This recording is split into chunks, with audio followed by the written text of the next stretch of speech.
want to talk to you all about a little project that I want to start. I want to build a power box or a battery box for my Kusa FD. I looked at a couple other options that were out there, and they were pretty expensive, and just the overall capacity, specifically 10 amp hour, really wasn't going to cut it for me. The one I looked at in particular was the Dakota Lithium power pack. For $200, that's a fairly good deal, and Dakota Lithium makes some amazing products. So, it's definitely not a bad option, especially if it's going to give you what you need. But I want to save a little bit of money, and I wanted to get a little bit more power out of it. So I'm going to try to keep it as cheap as I can, but also have some good quality, and maybe have a couple different features that the Dakota Lithium didn't have. So what you guys are going to need to get started, first and foremost, cheap Harbor Freight, and I'll put a link in the description below of everything that I used here. This is like $12. You can use your 20% off coupon Harbor Freight. Sometimes you'll actually find power coupons a little bit cheaper. This is completely water resistant. I guess you could probably call it waterproof, but I wouldn't go that far. But it is water resistant. It's fairly small. I believe this is actually smaller than the power pack I was talking about with Dakota Lithium. So this is a good start. And then you're obviously going to need a battery. So this guy right here, I got it off Amazon. Fairly decent reviews as long as you get one that's charged. So I did check the charge on both of these. One of them is at 12.4 volts, the other one's at 11.9. So I'll charge those up once I get started here and make sure that they're the same before I work them in series. So what I decided to go with was actually 2 of these. So 2 8 amp hour should give me 16 amp hour. Now, you guys are going to go to my Amazon links, and you're going to see that there is a 16 amp hour battery. So you're probably wondering, why didn't I go with that? Well, I did. This is the 16 amp hour. Unfortunately, it is about 1/8 to 1/4 of an inch too thick to actually put in here. Even if I take the foam and everything out, just show you here, it just stands up just a little bit too high. Now, I could force this shut, but then it's going to be pushed down on the contacts, and unfortunately, it's not going to suit the needs that I need to. Now, if you want to get creative, you could pop this open, because there's just a bunch of cells in there. Similar to if you've ever built a battery pack for a bike or whatever else. You could take this apart, and you could probably get it down to the size that would be able to fit in here. But for probably, I don't even think it was what, $10 extra, I went ahead and just bought 2 of these. Make my life a little bit easier, and I don't mind, wiring them up. So after you got the case, batteries, you're going to need some wire connectors. Alright, so wire connectors. I decided to go with just a standard 2-plug. This is fairly common, boating industry, audio industry. This is something that I've used before and have had a lot of luck with. So this is what I ended up grabbing. We have some of the externals that will actually go on the outside of the case. So here, female, male. And then internally, I didn't want to run too many wires because I don't have a ton of room left in that case once I get the batteries in there. So I have an actual splitter here that's a single to a double. What I'll end up doing is snip this off and then putting that directly to my switch here. And I'll explain why I'm going to do that in a second. And then what I also got were a few of, they're called audio pipes. Again, it just 2, I guess, male and female ends that I can use to wire in my peripherals. So for example, my Garmin fish finder, I'll be able to use this where the terminals are to be able to plug into the case, as well as the charger or anything else that I want to add later on. So it's very likely if you wanted to, you could add 4 of these on the outside of this box. I'm only going to need 2 since all that I have is a fish finder and the charger. But again, it would be fairly easy if I decided I want to add, say, a hydro wave. I could very easily just plug this in and remove one of the plugs and put the charger in its place. So really nothing too big there. And then a switch. I actually bought like a 7-pack of these for like $8. Nice little switches. Granted, I probably could want something that's going to be a little bit more water resistant, but I'll pack this probably full of epoxy or more than likely silicone, and that'll make it about as watertight as it could possibly be.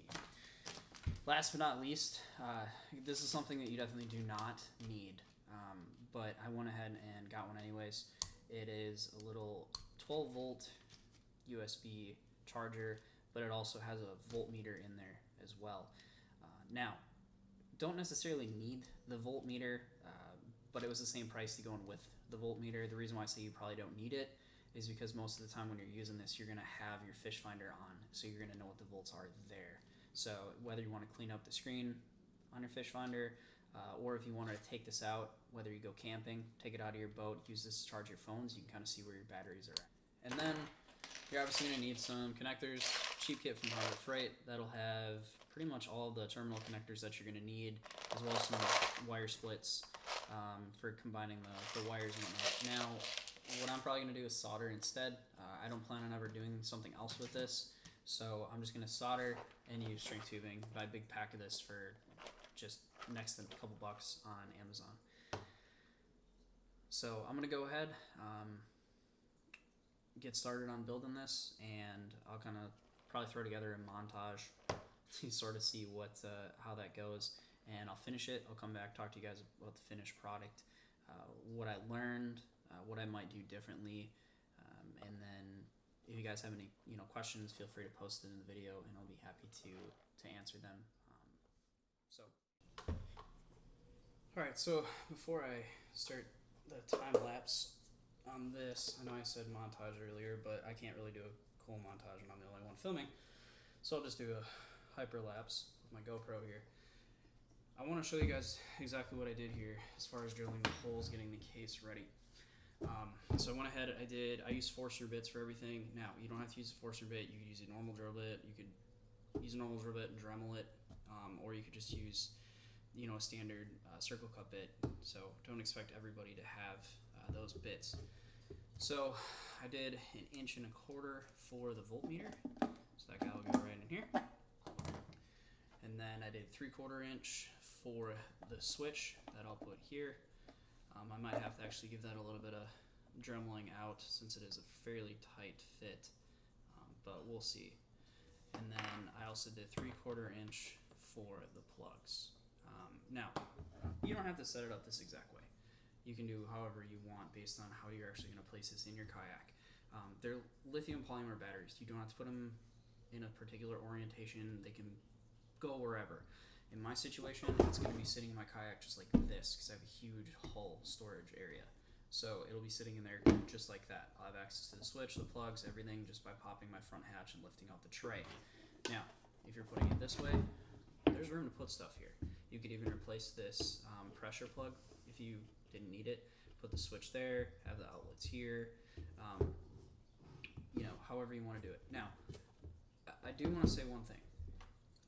The only reason I'm adding this switch is because I have this with a voltmeter. If you just got a standard USB plug, or even if you went without this because you didn't want the USB plugs, and you just want to wire straight plugs, there'd be no reason to have this on-off switch.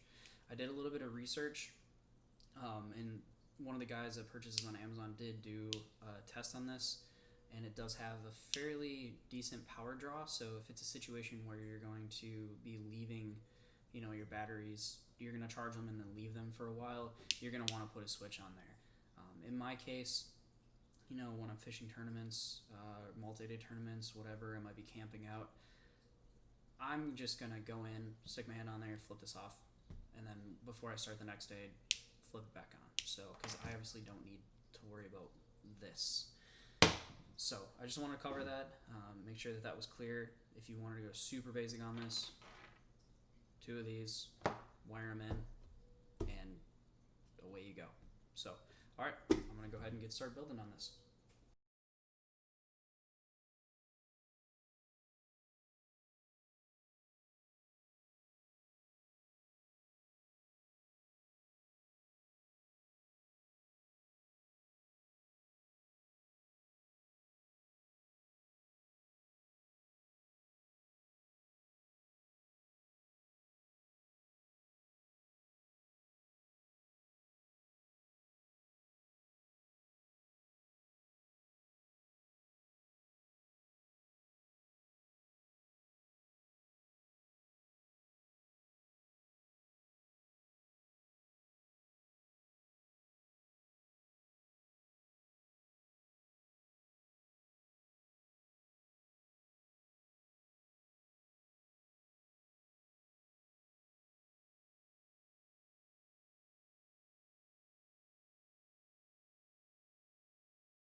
Alright, so I want to talk about the wiring a little bit. I got everything put in here.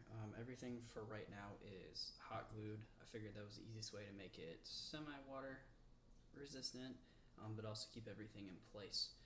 So I got my two terminals over here, and those are actually screwed down with the screws that were supplied. And then you can see on the back side here, I actually put a little bit of hot glue on each one of the tips. I don't want to have any chance of that actually piercing a wire and creating a short, although very unlikely because I'm not going to jam pack this tight. And any of the free space, I'm just going to put the foam that came with the box back in here. So that way everything should be nice, tight, clean, and neat. And then I have the, what you could call a cigarette lighter, but the USB power and voltmeter, as well as the switch here. So we'll talk a little bit about exactly how this is going to be. So from there, we have a positive lead that will go to, we'll just say the battery on the left. And that'll come into the load side of our switch. And then from there, whenever the switch is in the off position, there will be no power going through the positive.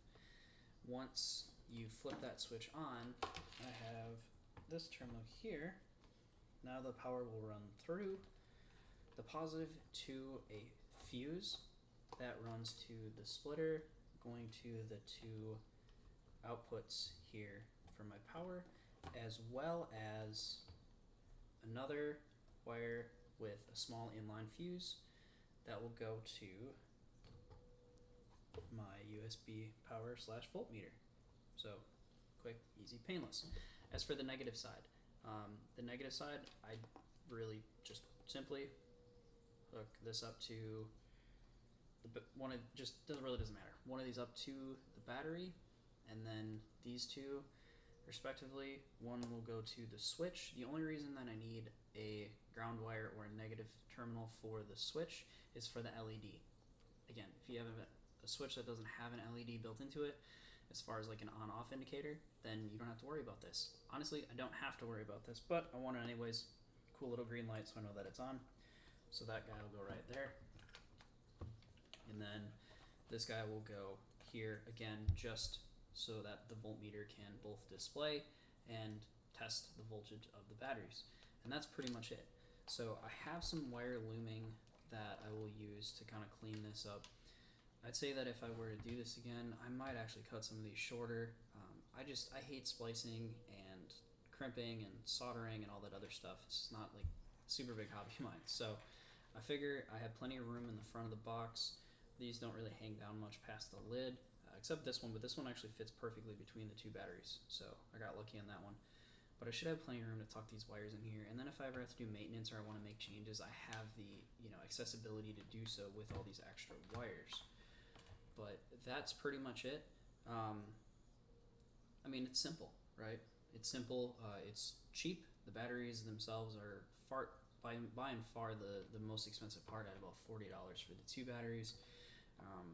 But definitely worth it, especially for the weight savings that I'm going to have versus the lead acid that I was using before that actually weighs more than two of these. Wow. So I'm going to go ahead and get those batteries charged. I will get those put in here, get everything cleaned up, and then I will reveal the finished product. So thank you guys so far.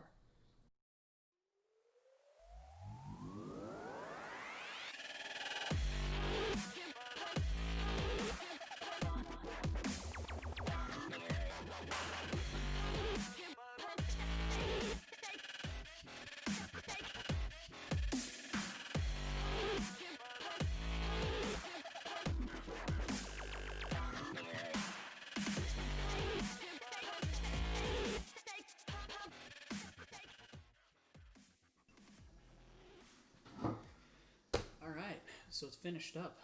It actually went fairly smoothly, a lot smoother than I thought it was going to go, which was great. But I'm super happy with it. I tested all the ports, tested all the wiring, even drained the batteries a little bit, plugged the charger in, make sure that everything was working properly. So overall, I calculated out the cost for what I put into this box, and it was just over $150. Which, considering that you're getting a 16 amp hour capacity, this is far exceeds that of what you're paying $200 for the Dakota Lithium Powerbox 10. Now, I said it before, Dakota Lithium makes amazing products. I use Dakota Lithium batteries for my kayak. I use them for my boat. I use it for all kinds of different things. But I just wanted to have a cheaper alternative that was also multi-purpose. The Dakota Powerbox is great. You can move it around. One of the things that I didn't really like too much about it is that it wasn't waterproof. This, I would feel comfortable submerging it underwater for a few seconds. Say if it fell out of my kayak or I dropped it as I was getting out, or I was beaching it, I got out, tripped, whatever, I would feel 100% confident that this is going to be watertight.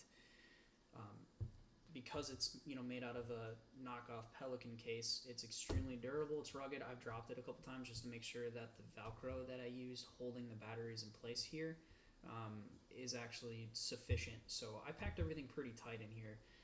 If I were to do this again, I might cut the wires a little bit shorter, but this way I had very few splices that I had to do, very little soldering in here. I probably could have got away with no soldering whatsoever, but overall this just turned out great. So I want to talk about a couple different features here as to how I finished it up. So I'll go ahead and open it up. So you can see the big wire mess that I have. But what's great is that there's actually some space here in front of the batteries, and these wires do help to keep these in place just in case the Velcro does fail.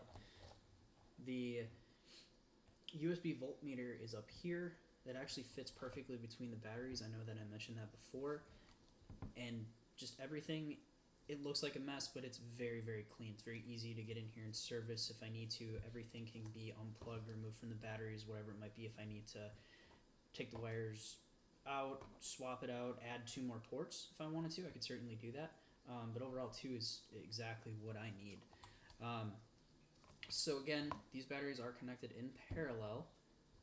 So I have the positive connected to the positive from one battery. The positive does go to my power switch, and then I also have the ground or negative going to the other battery's negative, and then from that battery that also goes to everything else, right? So the switch doesn't control the negative, it only controls the positive. I also went ahead and 2 extra fuses did come with the splitter, so I went ahead and actually stuck those into the foam back here. There's a 15 amp and a 20 amp in here. Right now there's actually just a 15 amp installed, but I wanted to throw these in here and kind of tuck them in so that they're up and out of the way, just in case I need them. Unfortunately, I don't have any of these small inline fuses, so if I do blow that one out, there's not a whole lot I'm going to be able to do. Unfortunately, all that's going to do is lose my voltmeter, which, again, is not necessary for this. I don't necessarily need it unless I'm going to charge my phone, or if I really just want to quickly check what the voltage is. So I'm going to go ahead and get everything packed back up in here. We'll do a little bit of a weight test compared to the old battery that I was using in my kayak prior to this, and then kind of go through a couple of the other things that I used. Alright, so I'm going to go ahead and get a weight on this guy and see exactly how much it weighs. We'll go with pounds. This is the original battery I was using prior to any Dakota Lithiums that I had. It's just a 5 amp hour. It's a cheap gel pack, NiCad battery. So I'm going to go ahead, weigh this up. So we're looking at 3.25 pounds, so 3 1/4 pounds, which, I mean, it's pretty heavy considering the size of this, and it's only a 5 amp hour. This guy is actually 3 times the capacity, and I can do a whole lot more with it because of all the different things that I added. It's a lot more modular, as well as portable. So let's go ahead and weigh this guy up. 6.3 pounds. So you're talking about not quite double the weight, but 3 times the capacity with a whole lot of other features. Now, if you wanted to go ultra light with this, you certainly could. And we'll talk about that in a second here. But I want to just talk about a couple of things that I got. So this was the battery charger that I got. When you're talking about lithium polymer batteries, you need to make sure that you have a charger that is specifically designed for lithium polymer batteries. the way in which it actually charges these batteries is quite a bit different. So you need an intelligent charger. Otherwise, you're just going to wreck your battery, or you're going to wreck your charger, or you're going to start it on fire. Shouldn't start it on fire, but that certainly is a possibility.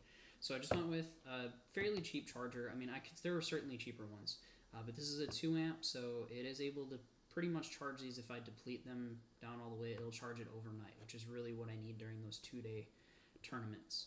So one other thing I really liked about this particular charger was the fact that I'd have the ability to charge lead acid if I need to as well. So with this charger, you can see there's actually a mode. So if I take that mode, I can switch between lead acid and lithium polymer. So, I mean, this is exactly what I need. It'll charge up to an 85 amp hour battery. I don't have anything larger than that.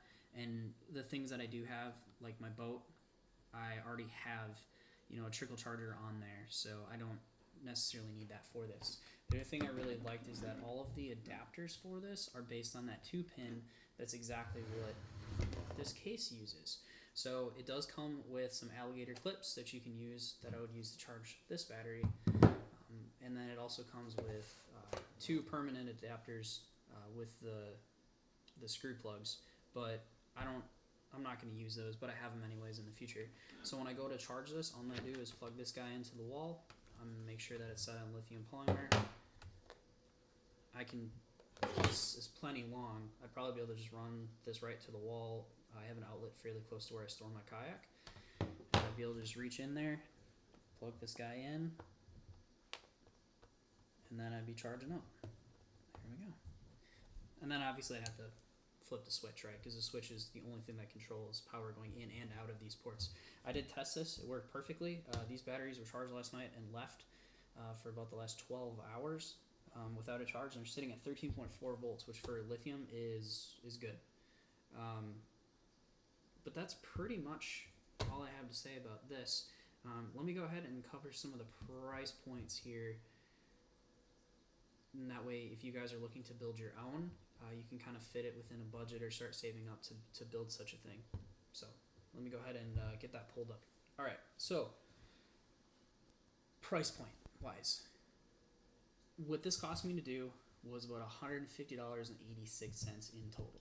So the case from Harbor Freight with the 20% off coupon comes out to about $10.39, $10.40. The 2 8 amp hour batteries are $30 each. Now, if I was able to fit that 16 amp hour that I purchased inside the case, that would have saved me probably about $15 in the total build. Since that battery is $45, but I've just looked and it's currently unavailable on Amazon, but it seems as though it's been cycling through its availability fairly consistently, so check back every couple of days. If you guys want to go through the process of taking that apart and then just using the cell pack itself, because if you took that plastic casing off there and you're savvy with those kinds of things, you could definitely fit that 16 amp hour in there. But I went with the 2 8s and just wired them up in parallel. Still gives me the same amount, just paid $15 more. If you wanted to do a smaller battery pack, maybe trim down the weight a little bit, you would be able to run just a single 8 amp hour battery, so that's $30. Save you $30 in the overall cost of the build. The other nice part about if you were to do that is you'd be able to fit the charger in the case. Now, that would be great if you're going to be traveling with it, camping, whatever it might be. 8 amp hours is fine for most things. That's going to charge your phone more times than you're ever going to need to on a trip. It's going to be able to charge your GoPro batteries, whatever you could think of. It'll take care of it. As far as a kayak goes, having a fish locator on it, you're going to be fine for a full tournament day. If you're not getting 8 hours on an 8 amp hour battery, I'm not sure what fish finder you're using. You might be Panoptics, that sucks quite a bit of power. But just a standard transducer, whether it's down imaging, side imaging, normal, any of those, you should be fine through a whole 8 hour tournament day with just a single 8 amp hour battery. Then the charger itself, again, I could have went cheaper. I could have went a little bit of a slower charger as well, but that's $21, so $20.99 on Amazon. And then that 2-pin port, the ports that I got, so these guys right here, those are about $14, right? And it comes in a pack of 2. Now, you don't have to use these. You could very easily buy a through-hole wiring kit and just run 2 wires up there with terminal. So yeah, there's definitely some money that could be saved here if you so choose. The other things that I decided to add it in, so the USB voltmeter, for me that was $12.59. The two-way splitter that I use inside here, totally didn't need it, but I wanted it because it does have an inline fuse. That was $8.99. The switches themselves, actually purchased an 8-pack because it was just cheaper that way. It was about $8. And then the wiring harnesses that I purchased so that I could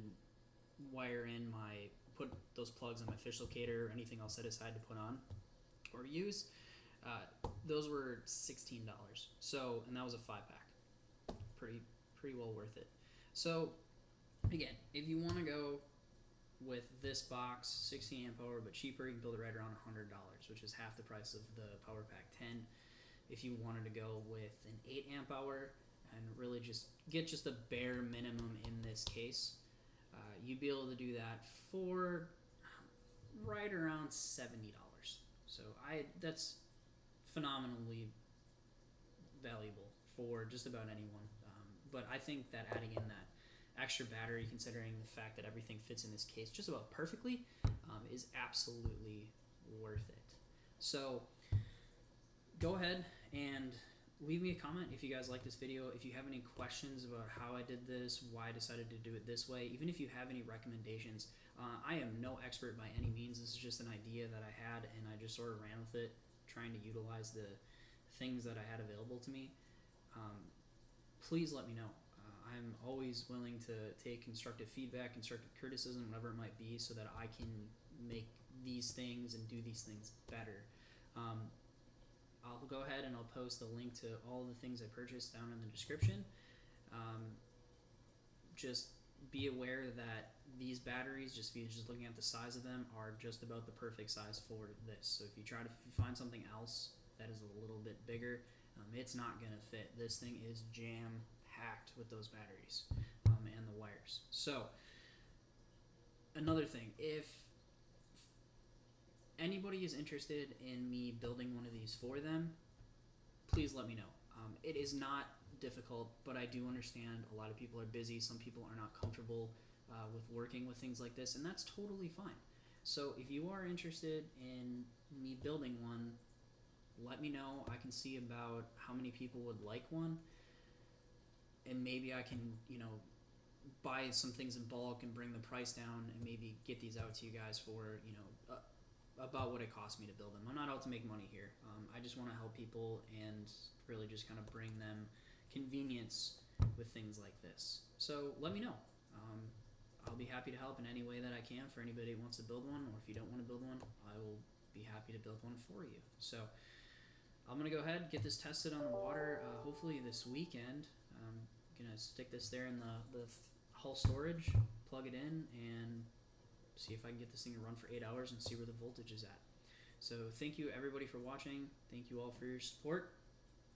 If you enjoyed this, subscribe. I'm fairly new to this, and I want to try and build this up. I do a lot of things outdoorsy. I do a lot of things indoorsy. Not really words, but that's fine. That's why I wanted to call it kind of random weekend adventures. I'm a father to a young 21-month-old in a few days here, so I don't have a whole lot of time outside of the weekends because my wife does work.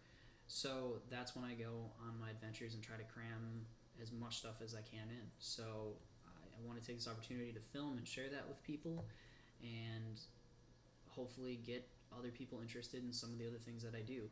It's summertime, so most of what I'm doing is fishing. In the winter, or in the fall, that changes. I do a lot of hunting, and I would love to film my hunts. I've always wanted to do that. I go all over the country and hunt, mostly in the Midwest, southern and northern. But it's just something that I would love to share with the world and make people aware of it, as well as try to bring some people into it. So take your kids hunting, take your kids fishing, show your kids how to do things outside, show your kids how to do things inside around the house. There's so much value that's added to their lives by being able to do that, but also get interested in the things your kids do. Play video games. you know, take an interest in the things in their lives as well, because that really helps to mold them. So, again, thank you all. Like, subscribe, and let's keep this thing rolling, and let's have some random weekend adventures.